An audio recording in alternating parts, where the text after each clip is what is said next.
You Of know, so course. I guess we should welcome everybody in. I welcome everybody to Real Talk with a realtor and a mortgage guy. You got my man There you Corey go. Smith from CMG Yes, Financial indeed. on the call. Yes, And then, of indeed. course, I'm Walter Davis with the Walter Davis Real Estate Group of Keller Williams. look, Mhm. I had to put a stamp on that one real quick so they know Put a what's stamp happening on here. You know, it. and look, Just I'm in on case my you good were a little stuff for you today. confused, I you got put. my jacket on. I want my good stuff for I you today. see. I see. I see. Oh yeah, I need to go get my jacket because it was cold this morning. I tell you Yeah. that.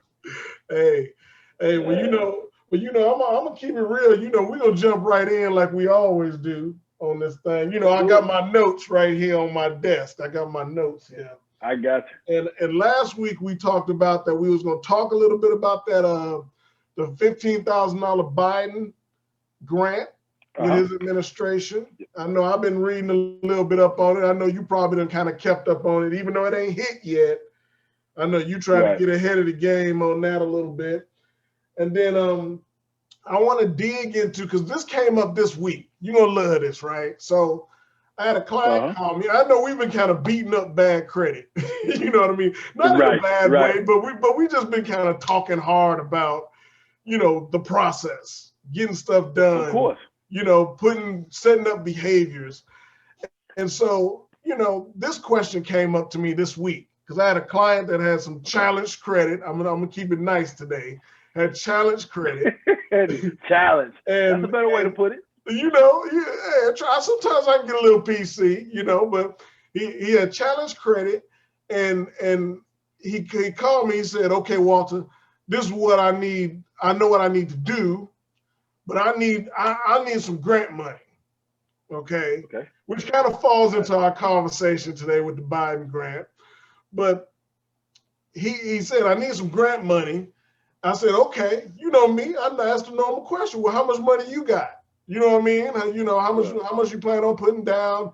He was like, well, uh, and when they do that What it pause, yeah, uh that usually tells me. But he said, well, I got a couple $100, that I could put down towards buying the house.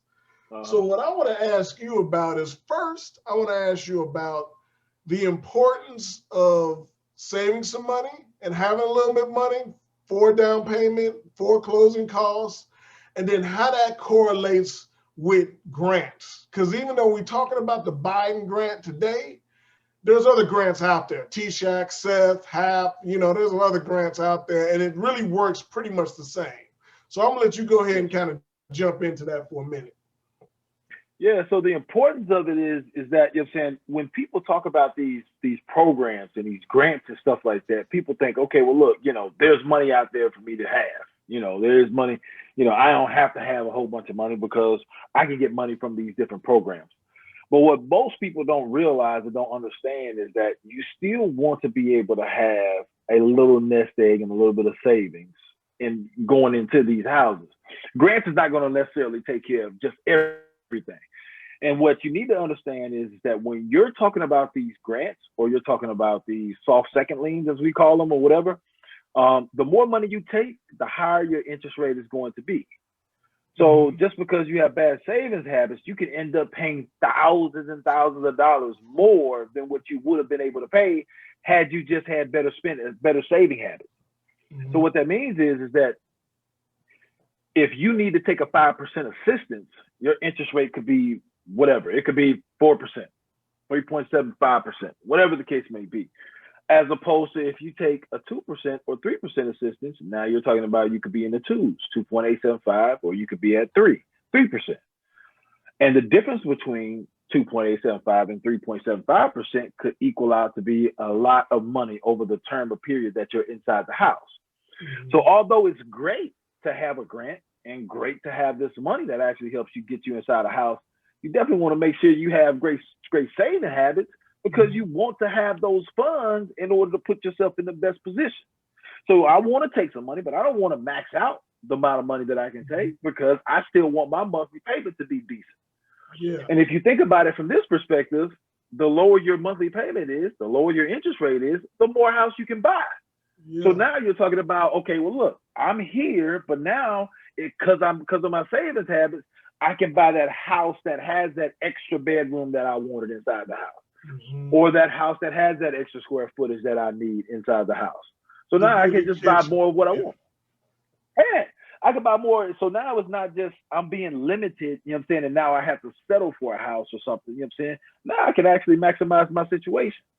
But then this is the other thing too, to just add another tidbit to it is that savings not only saves you from actually just your interest rate and your mortgage.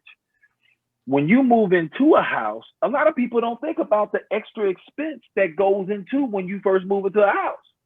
If you don't have any money and you barely get into a house, you're gonna have an empty house with no furniture in it. Mm. Or the furniture that you only had inside your apartment. So you only got living room and you got an air mattress inside Yeah.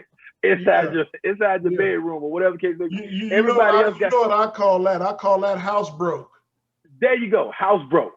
Yeah. House broke is the term for it. And then you know what I'm saying? It's just like people come over, they're like, okay, it's a nice house, but where the furniture at? You got robbed, you're gonna run into that joke. You got robbed, you know what I'm saying? Like where all the furniture at? Yeah. If brother, sister, cousin, brother, and mothers, whoever wanna come over and sleep over, you got them in the guest room on an air mattress because you can't afford a bed. Yeah. Right? Yeah. Because you're So you paying definitely all the want to make note. sure, Yeah.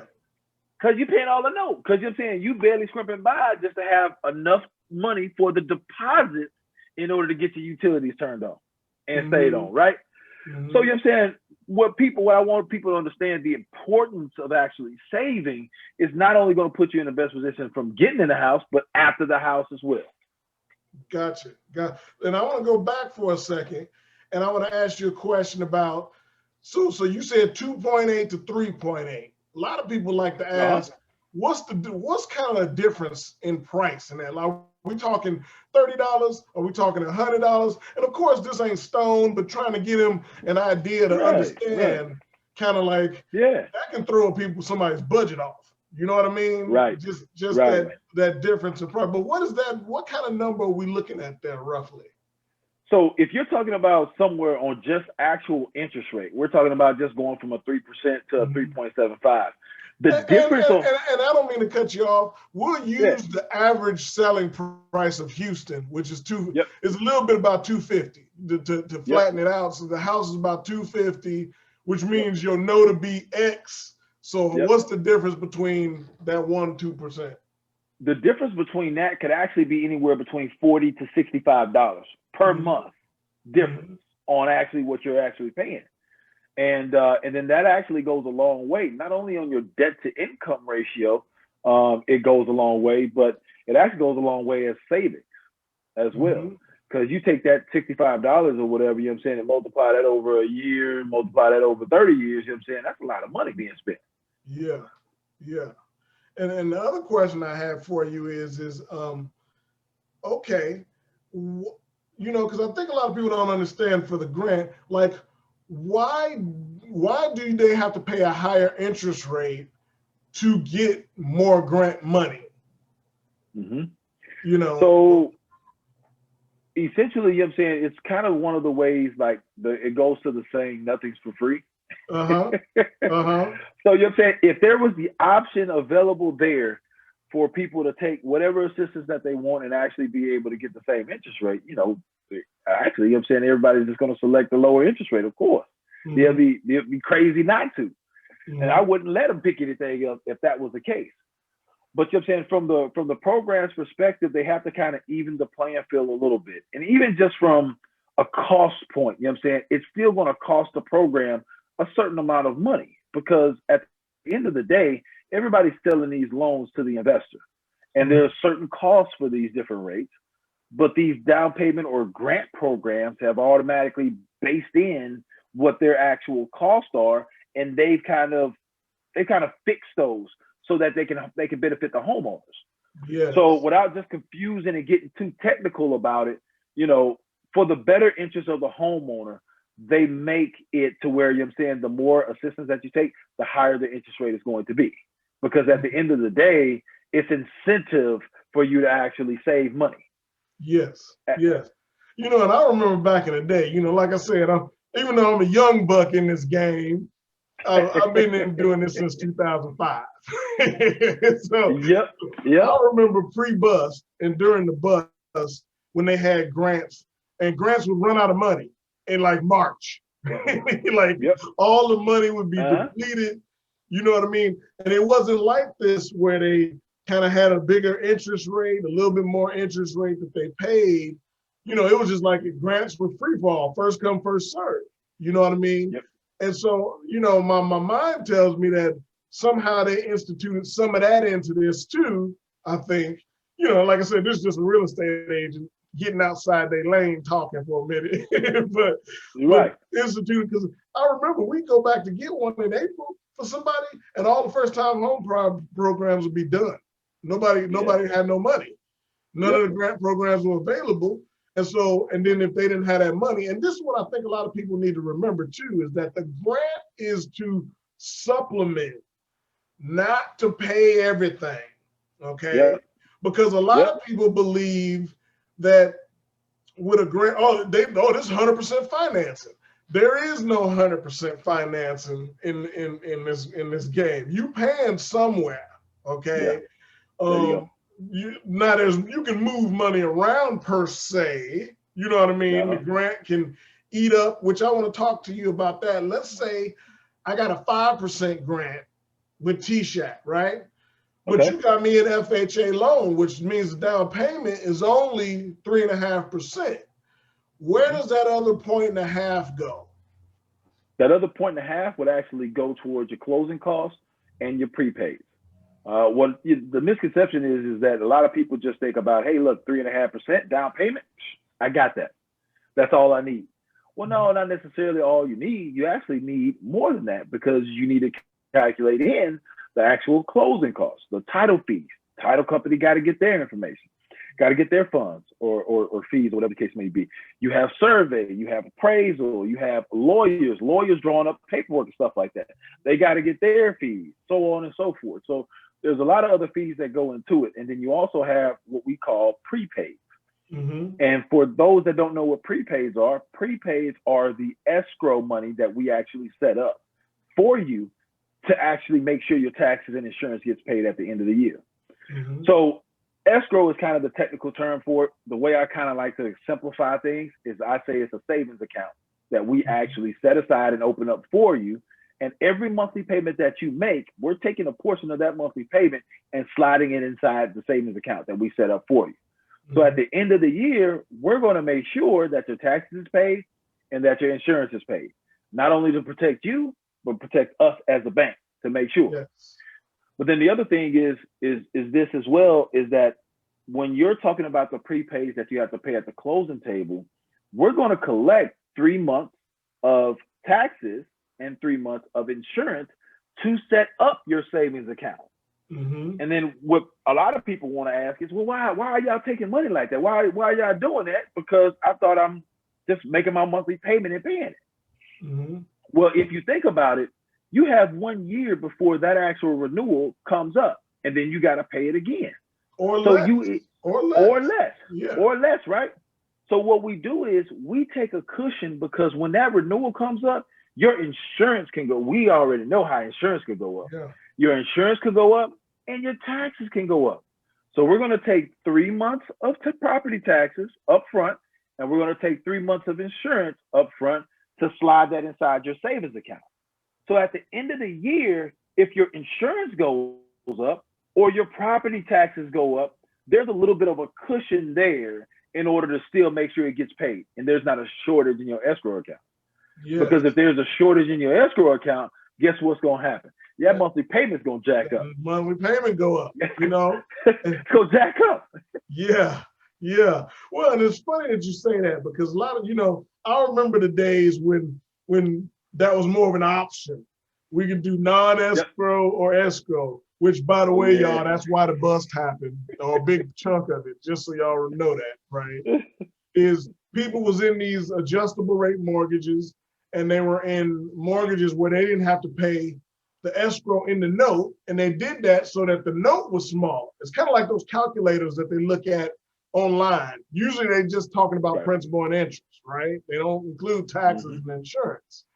I say Right. all that to say this is that, interestingly enough, for those of you that, I'm gonna break it down with everything what Corey just said here, is that's so that at the end of the year or the beginning of next year, you don't get a bill for 6,000, 7,000 in taxes that you got to cut out right there on the spot.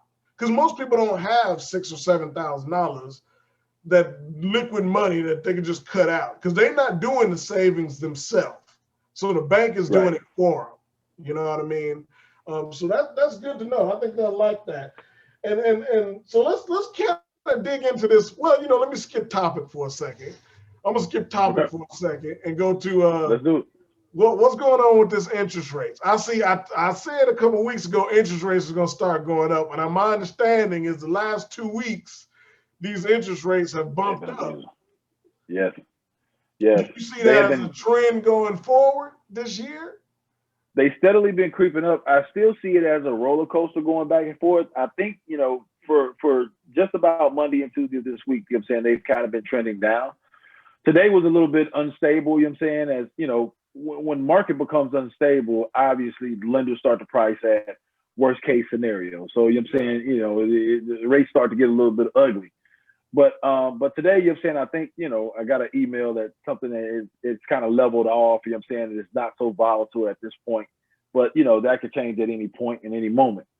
But I think the trend is always going to be a roller coaster ride as far as up and down. I don't think, people have missed the boat on going out there to be able to get a house. Because if you think about it, from where we have been on historical rates, we're still at lows, right? But I think so many people have gotten used to hearing, 2.5 and 2.6. And people got too used to the twos so much, is that, now you say threes and they're like, huh, what is that? Look, I thought they got too used to the fours, which fours is historically some of the best rates you'll ever see in buying property, period. Right. Period. And just thinking in regards to what you're actually paying at 4%. You know what I mean? When you think of a 30-year loan, that is great. You're still getting a lot of house. You're still winning. 4%. Still winning. But to me, it's like, hey, it's never too late to miss the boat. At the end of the day, we're not talking about, and it's kind of like I talk about the stock market, it's a long game type thing. So most people kind of think, oh man, I missed my opportunity to get into the twos, or I missed the boat when rates were at all-time lows. I mean, even now, rates are still low, period, across the board. And two, it's not going to hurt you to own your own home. Yes. I don't give a damn if interest rates are at 5 or 6%. Just figure out what you can afford and get inside a home, because that's going to be your number one wealth building vehicle. Well, and I think that's the key right there, is that no matter what the interest rate, I think that's what they need to understand, is that no matter what the interest rate, we got to get what you can afford, and then we can build from there. You can get what you afford, live in that property 4, 5, 6, 7 years, and then say, okay, I want to move up. Because at that time, most of the time, you done got a raise, you done got a promotion, you got some equity in the property. You can take that property, we can resell it, take that equity out along with your raise or your promotion, and put you in the next bigger house, or whatever it is. So I think people just don't understand the importance of getting into a house. You're always going to win in the big scheme of things. 99% of the time, you're going to win paying $1,500 or $1,600 in mortgage versus $1,500 or $1,600 in rent. You know what I mean? I mean, it just does it to me. It's not even a conversation. I'm gonna get you into the $1,500, $1,600 mortgage. Because that's gonna be about the same house. Because what a lot of people don't realize is when we as a real estate side do the comparables, we're doing the same comparables for an investor and creating their value, but then we're putting a little bit extra on their cap rate, things like that for the rental income portion, but we're still evaluating the property for what it's worth. So if it's a 3-bedroom, 2-bath or a 4-bedroom, 2.5 bath, whether you buy it as a buyer or you have rented as a renter, it's still going to be 250,000, 220, well, you know, whatever it is, it's still going to be the big number is going to be the same. It's just a matter of who's getting the benefit. That's it. Yeah. That's it. It's just who's getting the benefit. That's the biggest thing. Yeah. But I'm saying for a lot of people, you know, it's tough for them to get in the habit of the correct money management, you know, habits or whatever the case may be. Oh, you being and a nice, lot of people, you being nice today on Real Talk. Being nice, right? So you're saying, you know, I think we done beat up on these people enough. So my thing I would say is this: is that you're saying it's tough sometimes for these people to kind of get in the right money habits. So, you know, it's a lot of people don't invest in 401k. A lot of people don't invest in stocks on their own. A lot of people just don't invest in bonds or invest in anything for that matter. So when it comes to that, your house is going to be the number one thing that you need in order to be able to retire. Mm-hmm. And not be saying, okay, well, look up, man, I only got $500 in my account. I'm going to be working for the rest of my life. Because I can promise you, Social Security is not going to take care of you, not going to provide a quality of life that you used to when you get there. It's a check at the end of the day. Yeah. But you're saying, you know, how are you living if you can't travel and kind of, you know, live life a little bit, go anywhere, because you trying to make a Social Security check stretch. So for a lot of people, you know what I'm saying, that's the most important thing, is to be able to get inside a house so that they have something to show 15, 20 years down the line when they're thinking about or even talking about retirement. Well, and that's such a good point, because in my mind, I think of the people that have to go back to work, right? For whatever reason, right? And I think of the older clients that I have, right? That I get, that they bought their first house at 55 or 50 or whatever. And it's great. I love it. I love the fact that they've invested in their property. But I always go back to, man, if I could have saw you 20 years ago and helped you buy a house, you'd have equity now. Yep. And a lot of people don't know about the future of, you know, a house kind of gives you that foundation. You can do reverse mortgage, you know what I mean? And draw some money off your equity that's in your property. There you go. There's things that you can do to supplement those other checks. Yes. But if you just rent the whole time, you don't get that benefit. You paying somebody else's benefits. You giving some, you know what I mean? You literally paying for somebody else to go on vacation. That's very true. That's very true. And you know what? I think and me for certain, you know what I'm saying, I definitely take for granted what people do and don't know, just because we deal with this on a day-to-day basis. Yeah.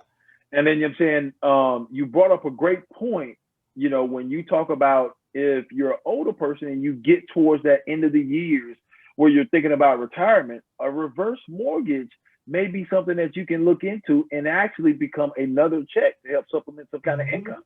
Mm-hmm. So you got Social Security coming in and you got reverse mortgage, because now you have this house that you've had for 20 or 30 years or whatever. You either don't owe much on it, or, you know what I'm saying, it's paid off, you're on the free and clear. Yeah. And you can actually use that money, you know what I'm saying, use that equity within the property to get a loan, which is backed by the government, by the way, to actually get a loan to be able to pay you a check every single month on top of your Social Security. So you know what I'm saying, it gets a little bit more deeper into it, because it's more of a detailed process that you have to go into when you're talking about reverse mortgages, because they have to make sure there's a calculation that goes into it. And okay, well, look, we got to make this equity stretch. How long is your life expectancy? You know what I'm saying? And then how much do we need to give you? How much equity do you have in the property? And there's formulas for all this stuff that they run. But definitely, you know what I'm saying, if you don't have that option, if you don't have a house that you built equity in. So the first step is to actually be able to get a house, build that equity, and then you got all kinds of options. But the other thing is this too, is that you could actually later on down the line, if you wanted to take out a HELOC or something like that, to be able to use that money to kind of do some things or whatever the case may be, you have that opportunity to do that if you have a house and you have equity. If you jumping from apartment to apartment, you can't, you really don't have any options at all besides get out there and work that 9 to 5. Yeah. Well, and then I also think about legacy, and when I'm gone at some point, hopefully I got some property as an owner, right? That I can leave to my Yep. kids or my grandkids, or where they Yeah. could sell it, get some money out of it. Maybe that might pay for junior's education. Right. You know what I mean? Right. Or something There along you those go. lines. And and that's why we do what we doing here. That's why we talking this real talk, is to try and get, not to beat up on people, but really to get you to understand your options, how to create Right. options for your future while you're creating options for your current state that you're Yes. in. And Yes. like I said in the video before, with bad credit, I keep going back. When you have bad credit, you still living. I mean, you Yeah. still going and buying a car just at a higher interest rate. You still You live going an and paying expensive 15, life. 1600. You know what I'm saying? You still living. Well, the same thing, you could do the same things in a smarter way and a Right. more returnable way that'll come There you back to go. you in the long run Yep. by just getting on the right path now. So hopefully this is educating people enough to make them say, even to make them think for a minute, say, Corey said, Walter said, you know what, he right. Yeah. Or Right. maybe not even right or wrong. Maybe it's just, I need to know a little bit more about it. Let me call them Right. and ask them what they talking about. Because I need to There you go. understand, hopefully it flips that light bulb on. You know what I mean? Yeah. You had that Oh light yeah. bulb moment, or as Oprah used to say, that aha moment. You know what I Yeah. mean? Where you like, he's right. I'm paying somebody else's mortgage for them when I could There be you paying go. my own. You know what I Yes. mean? And I'm living a very, very, very expensive life. You know what I'm saying? On average, if your credit is bad and you're not taking care of your financial health, you're definitely living a life where, you know what I'm saying, you're paying double of everybody else, the Yes. average human being. The average hard worker on a 9 to 5, you're paying double that because everything that you do, everything that you try to do is more expensive. I don't care what Yes. it is. You know how you laughing. The other day I was I was watching TV like 2 days ago, right? And Uh-huh. this commercial came on. And remember, we just about a video or two ago, we was on it about buying cars. And Yeah. like when you got bad credit, you go in there and sure enough, the commercial says, and they make it seem nice. They sitting there like, we got the automator, da da da da. And the guy Right. and the guy goes, well, even if your credit isn't so good, and he was like, approved. And I'm saying that's how they get you. They Oh get you yeah. because they say, come on in with your bad credit, you can buy it anyway. You can buy it And anyway. and Yep. and then that helps reinforce the habit of what's going on. But at the end of the day, that's for them. Yeah. That's not Oh really for yeah. you. They want to charge you the 17%, the 16, the 18% for the car Best believe it. when you could get Best, 3.9 by having yep. good credit. You know what I mean? A Best fair believe rate. it. Best You believe know? it. They love to see people coming. I mean, it's a large $1 billion industry dealing with people with challenge credit. Yeah. $1 billion industry. They already know. They going into the game already know they're gonna lose some, but they're gonna win on a lot of them.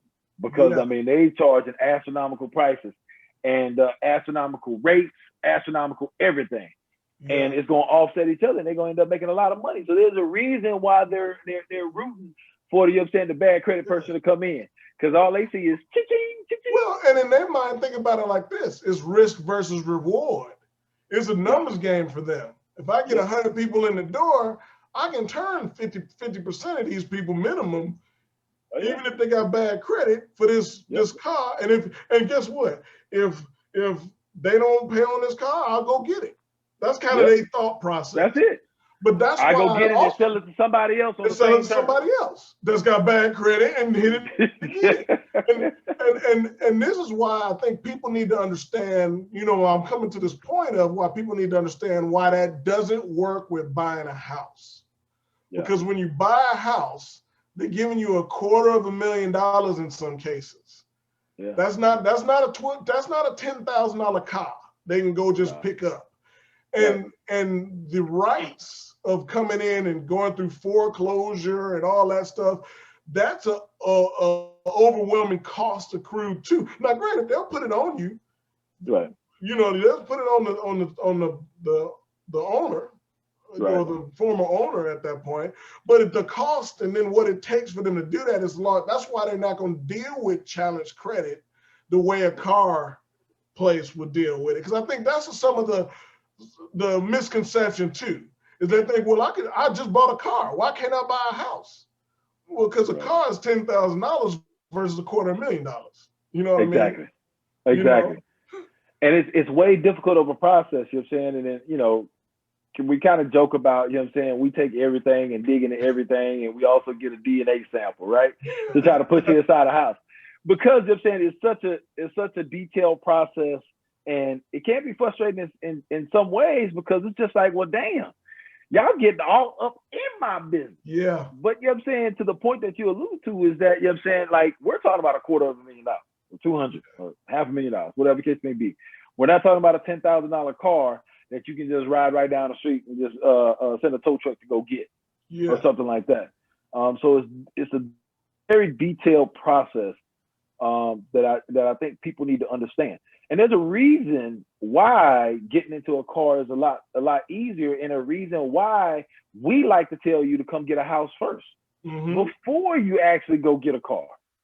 Yep. So, you know what I'm saying, come talk to us first, you know what I'm saying, and let's talk about the situation of getting into a house before you run down there and go get that car. Yeah. Yeah. Because that's going to cause all kinds of problems. Look, I can beat up that horse all day long. You know how I am about cars versus the houses. Oh, man, we already talked about that a little. We beat up a little bit on the last video. You know what I'm saying? It's like, come on, man, why would you do this? Why would you do that to yourself? You know, when they understand the difference between an asset, you know what I mean, having an asset and having basically an outright expense or liability. You know what I mean? Yeah. I consider a car a liability, but like I said, I can go down that road. I'm not going to go down that road, because we get to talking about that. I start bringing up stuff about that. What I do want to talk about, though, let's jump to this $15,000 Biden. Have you read anything about this, or kind of looked into some of this stuff about this $15,000 Biden grant? And kind of what is focused towards first-time home buyers, is focused, you know, and just so people know, in the big scheme of things, it's after 3 years, right, in the mortgage industry, or is it after 2? After 3 years, they're considered a first-time home buyer again. They can take advantage of first-time home buyer grants again. So if you've owned the house for more than 3 years, you can take advantage of some of these programs too. But tell me kind of like I'll tell you what I see on the surface after you, but tell me what you see on the surface of this Biden grant, you know. Yeah. So one thing I want to make sure I hit upon, you're saying, that people understand is, it's another misconception that, you're saying, in order to be a first-time home buyer, you had to have not owned a property in your lifetime, right? So from our perspective on the actual mortgage side of it, we consider you a first-time home buyer as long as you haven't had any ownership in any property. I don't care if it's land, house, whatever, on any property within the past 3 years. So as long as you haven't had any ownership with that, you know what I'm saying, nobody cares about the foreclosure you had 10 years ago, right? Or nobody cares about the short sale that you had 10 years ago.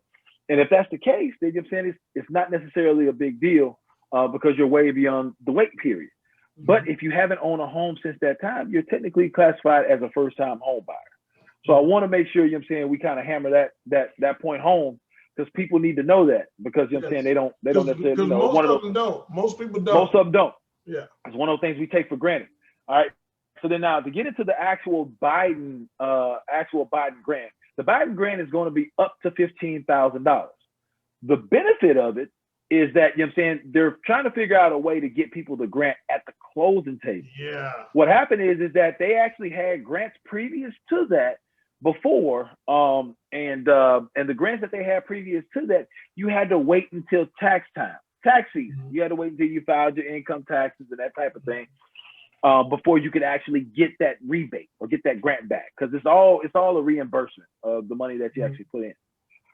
So for Biden, what Biden is proposing that's a little bit different is not for, you know what I'm saying, people to have to wait until tax season. He wants people to get it immediately. Now, the actual details and the logistics of it and how it's outlined hasn't come to fruition yet. You know what I'm saying? We don't necessarily know. I'm pretty sure they got several different ways of how they're doing it on the backside, They probably have to get they have to kind of form something, or, you know, some kind of entity or something like that, which that's going to take money. Where's that budget coming from? You know, that type of thing. So there's a lot that has to be worked out through it. But I think when it does land and it does hit, and it's going to be beneficial. It's going to be beneficial for people. And I think, I think, funny enough, I think this is kind of one of those deals where it potentially could be like a game changer. Okay. Yeah.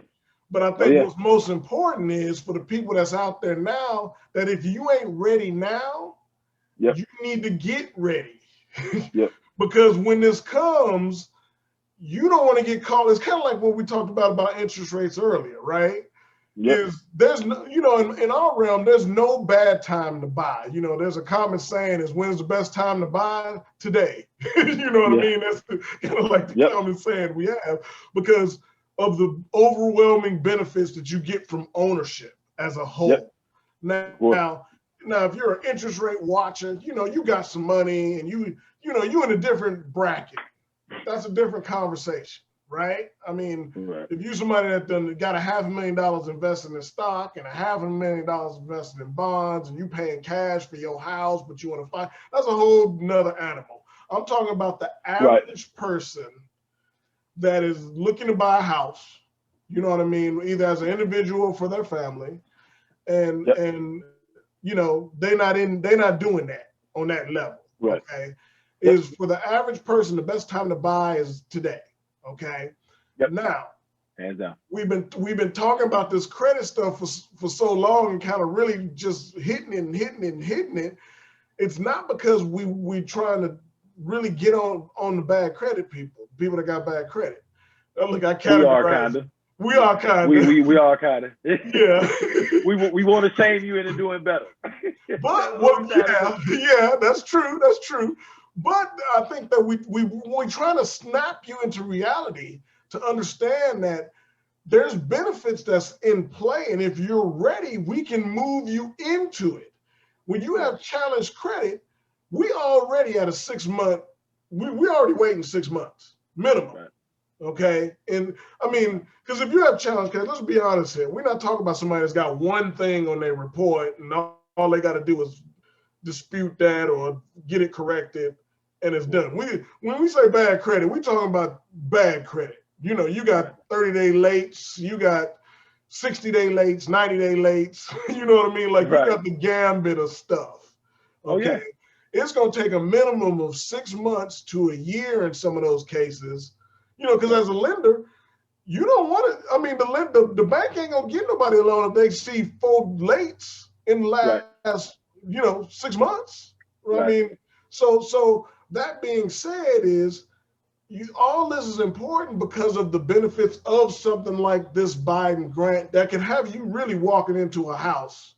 Right. And almost, I mean, I don't want to say it, but I almost want to say almost kind of like what we was to go against what we said earlier, where it's like, if he giving you up to 15 grand up front, that means that's almost like cash and carry. That's almost like cash in your hand in a way. Well, you saying, okay, it's going to cost, your overall closing cost is $12,000. I can get $10,000 from this grant. You know what I mean? Yep. And it's in the dough. I mean, am I thinking of that differently or thinking about that incorrectly? So from my understanding is that, you know what I'm saying, it's essentially cash money, but it's cash money back. Mm-hmm. So essentially, you know what I'm saying, it's not one of these things. It's not like the grant or the forgiveness program to where, you know what I'm saying, like you show up to the closing table, your money is already there. Like, you know what I'm saying, that's just money that's already credited that you don't have to bring back to the table. As it stands right now, you know, you will have to have the money in order to be able to purchase the property and be able to close on the property, and then they'll give you that money back in some form from there. You know, they'll figure it out later. Now, it very well could change because they're still working on the logistics of it. It very well could change where it's a process that you have to go through, and maybe they change it to where they do send it to the closing table to be able to get you closed. We don't necessarily know yet because they haven't gotten that far deep into it. Yeah. But as it stands right now, it's more of a credit back towards the money that you already spent at the closing table. Gotcha. Well, that's exciting news. I'm gonna keep it at that today. We ain't gonna go too much further into that. I'm Yeah, gonna ain't keep it gonna go at too that much into today. that. But I do got 3 Houston topics that I want to hit you with real quick. Let's do And it. Let's do it. because I always like to soften it a little bit. Look, we done downloaded all this info for them. Let's soften it a little bit for them. And you know that your boy, and this ain't political, at least from my perspective, but your Governor Abbott just released yesterday said that the mask mandate is basically he relinquishing it as of next week. You know, Oh, why you want to go down this route? and businesses can go back to 100% capacity. You know what I mean? What you think on that? I think it's a bad decision. Bad decision. Bad decision. And you know what? I don't think, the last I heard, I don't think they've opened up the whole vaccine to the masses just yet. Right. Not so yet. there's still a certain filter on who can actually sign up to get it and who can actually get it at this point in time now. So if you open it up now, you're opening up millions of people here, you know what I'm saying, to actually to essentially getting infected.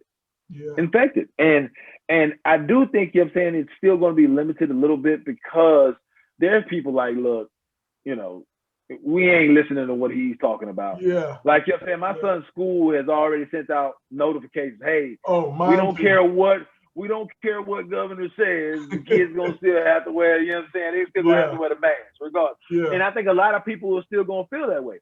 But you're still gonna have those people that barely wear masks now. Yeah. That barely wear masks now is really gonna be walking around and they can walk in any place that they want to.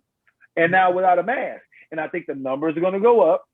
Yeah. Because you just haven't given enough people enough time to take the vaccine. And I think the numbers are going to go up, and then eventually they're going to have to try to shut it down again because the numbers are getting so bad. Well, and that's my big concern, especially with these other variants out there and all this stuff kind of going on. Like we're starting to make some ground, and this is what you say right here. At this point in time, I just think it's not the right time. But and that's whether that's respecting both sides, whether you as they call it, masker or non-masker. You know what I mean? I feel like if you're in public places, around other people, you should do it just as a courtesy anyway. You know what I mean? But then now you remove the restrictions, and then can you imagine, the people piled up at concerts, the people piled up inside the club now because there's no restrictions. And then you're saying restaurants, not so much because you really ain't, for most restaurants, you really ain't breathing on top of the next table right next to you.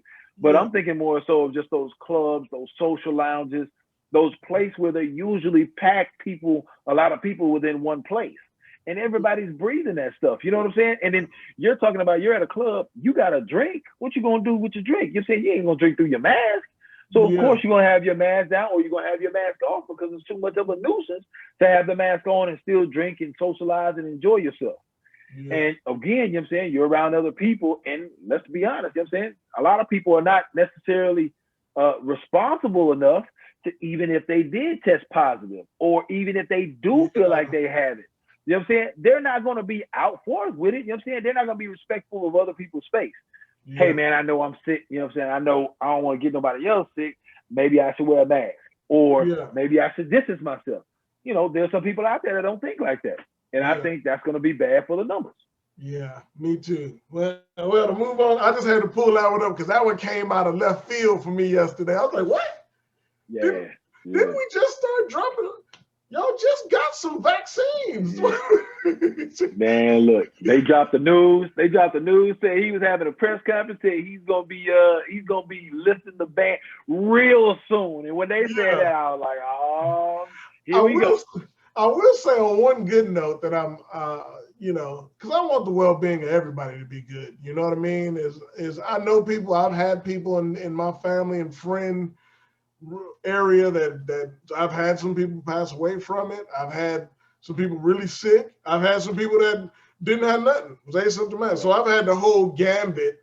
So I've seen kind of a little bit of everything. You know what I mean? In regards to it is, I think that by doing this, it challenges the private businesses that want to keep the mask mandates on, right? Yeah. Because now Yeah. they gotta. That's who I'm kind of worried about. Because like I said, I'm gonna go when people ain't there anyway, if I can help it. You know what I'm saying? Yeah. I'm gonna go when there's minimal people up there. I gotta go to the grocery store. While everybody sleep at 6 in the morning or whatever, I'm gonna go to the grocery store, get my stuff, get on out. And look, I'm beelining. I ain't even doing it. The other day, let me go look. Oh, these rates look good. Look, it's like boom, boom, boom, boom. I'm getting my stuff and get on out the door. You know what I mean? I come with my list. Okay. Hey, you gonna be there so early, they gonna still be restocking shelves over there at Walmart. You know what I'm saying? You gonna be, excuse me. Let me get by you. Let me get this right here. Yeah. So I think the thing that's really bad about him doing that in some cases is now it allows people to challenge the business for those that do want to keep it. I'm sure we're gonna start to see something on the news of people yelling at the person, well, hey, I just see that hall starting to open up again. But enough about the mask. Let's get to something real quick and fun about is I see your boy JJ Watt is an Arizona Cardinal. How you feel about that, and how you feel about Houston Texans? I'm happy for him. I'm happy for him, and he needed to make that move. And I don't think, I don't think that move was necessarily for a Super Bowl, because I do think they got a good team, but I think they still missing some things over there in order to kind of get over KC or even Tampa Bay, as they say. To get over teams like that. They still got a little bit. They got a ways to go. So I definitely don't think he was doing that. But I just think, man, in my opinion, I just think the culture in the Houston franchises is toxic. And I can't necessarily speak to the specifics of it, of what it is, because obviously we're not in there. Yeah. But I just think, man, it's been a lot of athletes to come and go, and I don't care what sport it is. Well, besides baseball, I think baseball is different for Houston. Well, baseball got guaranteed salaries, so yeah. So it's different. But I think even just from a coach standpoint, you don't really see many guys talking about the front office or the culture's bad over there, or they had to get out of here and all that other stuff. I just don't see that many guys talking about that. And a lot of the guys, have actually been able to stay to the core, to stay here, because, and that has to say something about the baseball team. But for whatever reason, I just think the Texans have always made losing decisions. Mm-hmm. And I think players eventually get tired of that, and especially when they try to get some kind of success.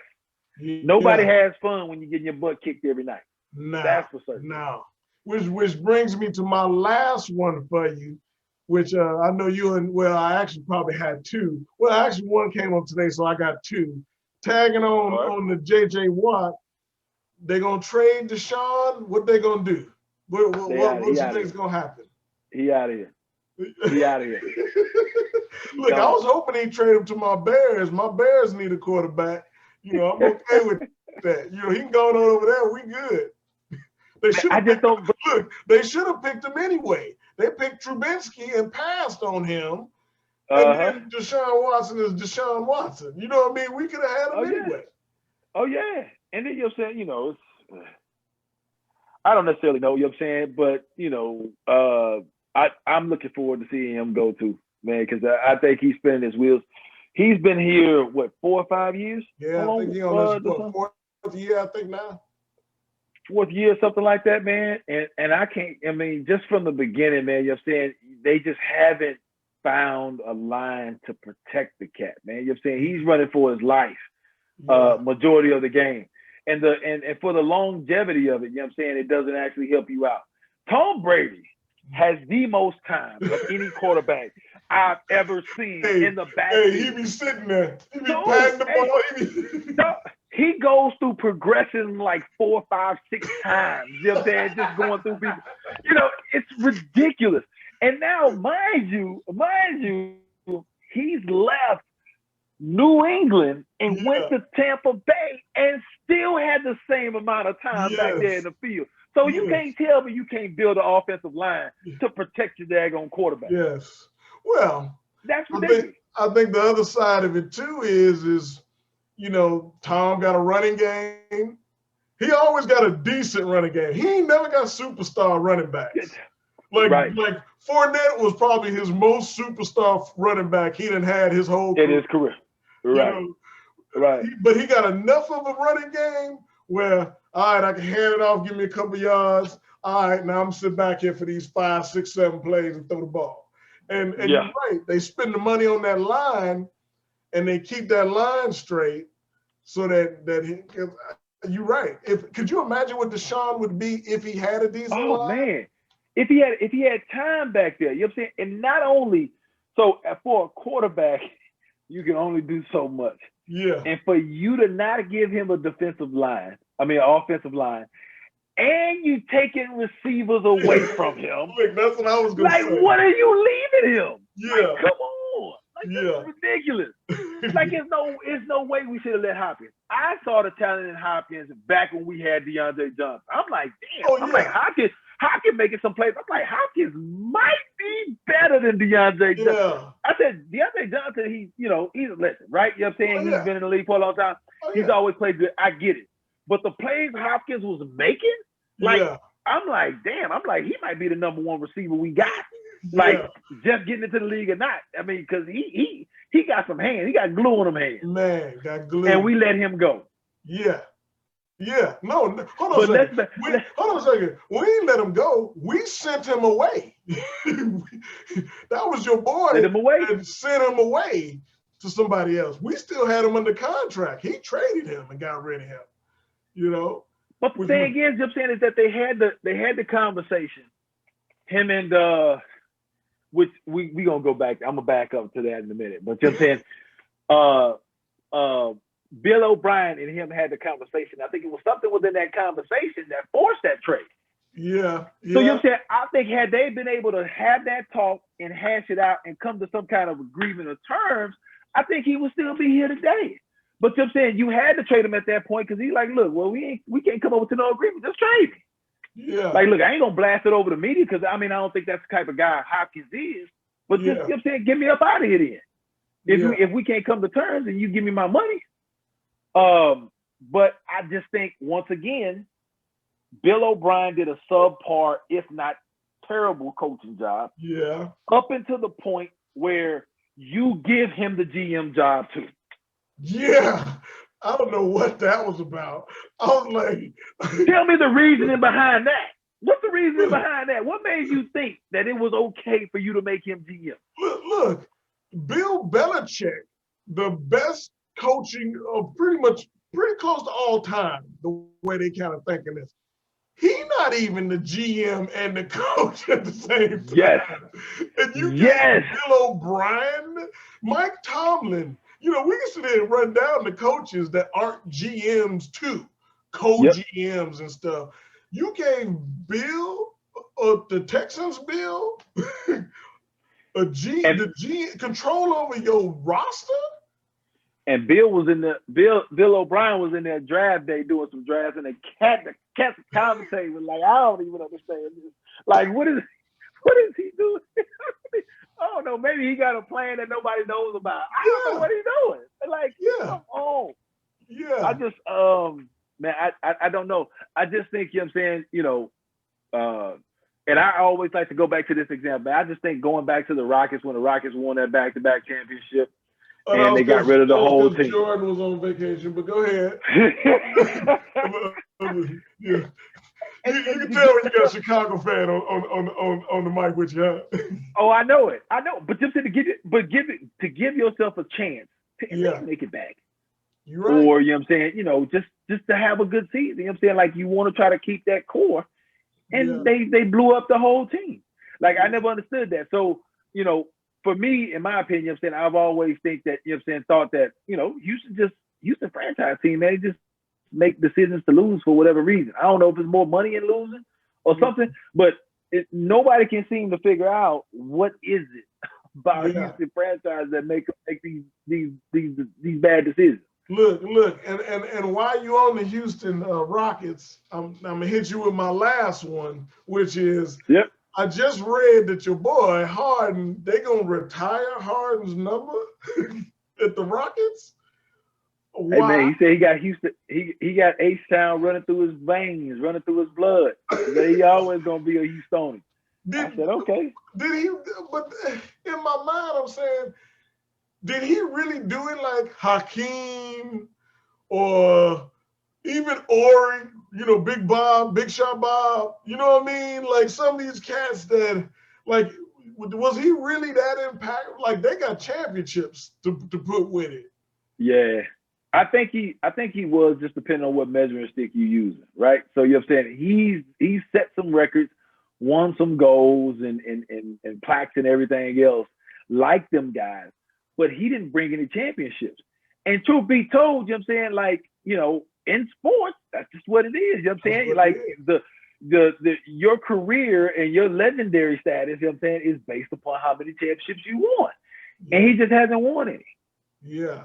Yeah. And a little bit, you know what I'm saying? I mean, a little bit is his fault, a little bit is the franchise fault. But I mean, at the end of the day, you still don't have the championships to back you being on a King status, Rob Ory status. For him too, I think like you got to get me in the playoffs. And you know, the one thing that when Jordan was losing, and I'm talking about Michael, my guy, okay. Yep. When Yep. Michael was losing in the late 80s, going into the 90s before he got to his championships, at least he took them to the playoffs regularly. Right. Like he'd go a little bit further. Like you could see the growth. He'd go, all right, he made it to the first round against Boston in '86. Right. And then now, okay, down the road, now he made it to the first round and beat them, made it to the second round. Okay. Now, Right. and then you kind of like, you saw the progression of it. Okay, we getting better, we getting better, we getting better. Okay, now we won. You know what I mean? Right. And the simple fact, while he was on vacation when Houston won, I know you're talking about your Houston Rockets, while Jordan was playing baseball, which we don't even, us Chicago fans, we don't even count them 2 years of basketball. You know hey, what I mean? we count them. We got the banners to prove it. I still go back to, y'all wouldn't have even played New York. Y'all would have played Bulls with Pippen if they wouldn't have called that foul that was a ghost foul on Pip because they were trying to get back at the Bulls for beating the Knicks all them years. You know, but okay, I give it to you. To be as good, and then what I think about his leadership is to be as good as Jordan was to leave for 2 years and then come back, and they come back and do another three-peat, like right in line, like you pick up right where you left off. That's where I see Harden. I believe Hakeem could do that too. Like if he was younger when they won the first ones, you know what I mean? I think he could have went anywhere and took another team there. You know what I mean? Like it's almost like wondering if KD gonna be able to do that with Brooklyn, because that's gonna show you the true how good KD was. Because Golden State was already stacked before KD got there. Not he was. Away from KD, but they was already stacked. They look good. They look good over there in Brooklyn. I ain't gonna lie. They looking at they killing right now. They looking a lot better now than I thought they was gonna be at this point. But somehow or another, you know what I'm saying, they figured out a kind of a way to kind of get it together and play it. And yeah, I actually think KD has been out for a little bit. I'm not sure if he's back yet, but I actually think, you know what I'm saying, they figured it out. But the regular season is completely different than the playoffs. Yes, when you got to win a 7-game series and they got a whole plan that, you know what I'm saying, they done came up with this whole scheme and stuff to try to stop you and make it hard and all this other stuff, that's when the rubber gonna meet the road. Then we gonna see what they gonna do then. Yeah. But up until then, they been killing. You know what I'm saying? Been fun to watch, especially Kyrie. It'll be interesting with all of them back together and kind of doing it, what it'll look like, you know. And Kyrie is so fun. And Kyrie is fun to watch, but he is horrible to listen to because he says some stuff that is off the wall. It's like, what? It's like, dude, just stop talking. Just take the mic from this cat. Yeah. Like, you're like, man, what are you talking about? But yeah, you know what I'm saying, fun to watch. So you know what I'm saying, we'll see what Brooklyn gonna do. Yeah. But to get back to your point, I don't even know if Hakeem. I don't know if Hakeem could have took them by himself. No, I don't think he could have. I don't think he could have took a team by himself. He was cold.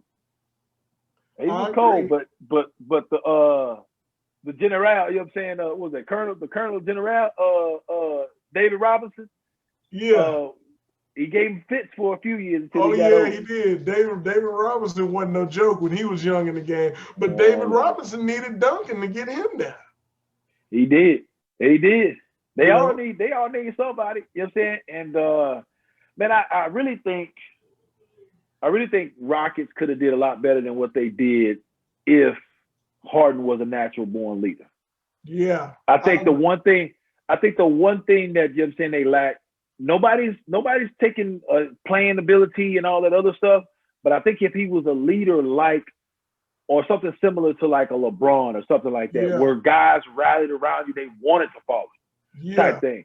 But I think, you know what I'm saying, that's not his nature, not his characteristic. You know what I'm saying? He's more so of a guy like, look, I'm gonna do my job, y'all need to do your job. And then, you know what I'm saying, we each going to our own house after this, you know what I'm saying? And y'all go do y'all, I'm gonna go do me type thing. I think I agree with you. I think that's the part that you see most in Harden's time with Houston, is they never really had even when CP3 was there, it was nice because you could definitely see leadership. It kind of kicked up a little bit. Right. Right. But then Harden don't want to mess with, look, this is my team. You know, hey, man, and everybody else is like the kids, you know what I'm saying? And you got dad and stepdad getting into it. It's like, what you like, what you gonna do? It's like, man, everybody else lost. So again, you know what I'm saying? You own a negative. Yeah. So, yeah. Well, hey, like always, man, it's always great talking to you about this real estate game and keeping it real for these people out here. Any last words you want to kind of talk about to anybody out there about the grants or about anything that we talked about today? So, you know what I'm saying, the Biden grant is actually getting ready to come. I mean, you know what I'm saying, now that you guys know about it, you can actually keep yourself abreast and keep an eye out on it and figure out when it's actually going to be released, when it's coming out. Or you can just call me and Walt, you know what I'm saying, and we're gonna keep up with it and we'll let you know when it's available. Outside of that, the number one thing is to get your financial house in order. Get your financial house in order and get yourself inside a home. The first step, before you do anything or sign any kind of document, especially on a car, you need to make sure you give us a call and talk to us. And then, you know what I'm saying, make sure we go set you up in a position to where, you know what I'm saying, you can have those options later on in life when it comes down to talking about retirement. That's perfect. Look, that's the first time I'm gonna leave it with that. I ain't even gonna put nothing extra. Y'all think you hit it on there? You hit all the stuff I was gonna say. But that's what happens when you work with guys like us all the time. We just kind of know where we're going with it. So there you go. So hey, everybody, I appreciate it. We'll love having Corey here, of course, from CMG Financial. His information and my information are in the notes. Of course, if you like this information and want more, like, subscribe, give us some comments, let us know what you're thinking.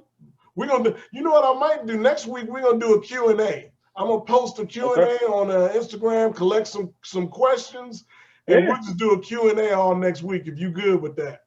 I'm with it. Let's knock them out. Well, hey, tell the family I said hey, and I'll see you next time. Likewise. All right, boss. Talk to y'all later. Later.